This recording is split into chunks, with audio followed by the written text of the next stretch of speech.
Assalamualaikum warahmatullahi wabarakatuh. Perkenalkan, nama saya Nazzatul Alia dengan NIM 24127006.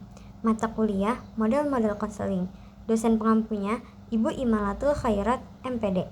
Di sini saya akan menjelaskan tentang pendekatan konseling kognitif behavior terapi yang biasa disebut dengan CBT. Di slide pertama, saya akan menjelaskan tentang konsep dasar dari kognitif behavior terapi atau CBT. CBT adalah pendekatan konseling yang fokus pada hubungan antara pikiran, perasaan, dan perilaku kita. Artinya, apa yang kita pikirkan sangat berpengaruh ke apa yang kita rasakan, dan akhirnya ke tindakan kita juga.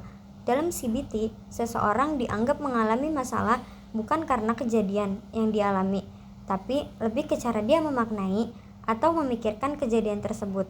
Misalnya, dua orang mengalami hal yang sama, tapi responnya bisa berbeda karena pola pikirnya juga beda. Makanya, fokus utama CBT itu ada restrukturisasi kognitif, yaitu mengubah pola pikir yang negatif atau tidak rasional jadi lebih realistis dan positif.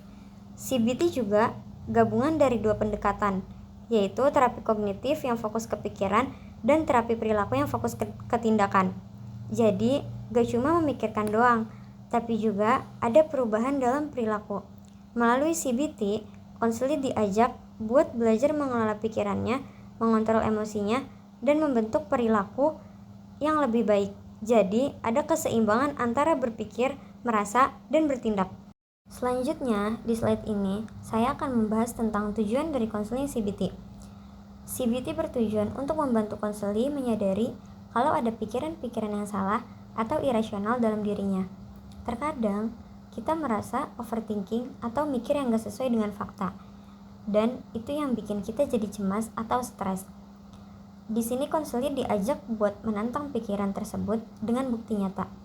Selain itu, CBT juga bertujuan untuk mengubah beberapa hal, seperti pikiran negatif jadi lebih positif atau rasional, emosi yang tadinya gak stabil jadi lebih terkendali, dan perilaku yang maladaptif jadi lebih adaptif.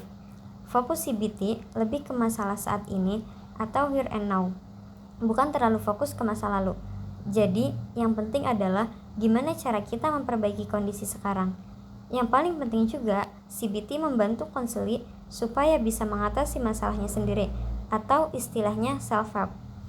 Jadi, setelah konseling selesai pun, dia tetap bisa mengontrol dirinya sendiri. CBT bukan cuma sekedar curhat, tapi lebih ke latihan buat mengubah cara berpikir dan bertindak jauh lebih baik.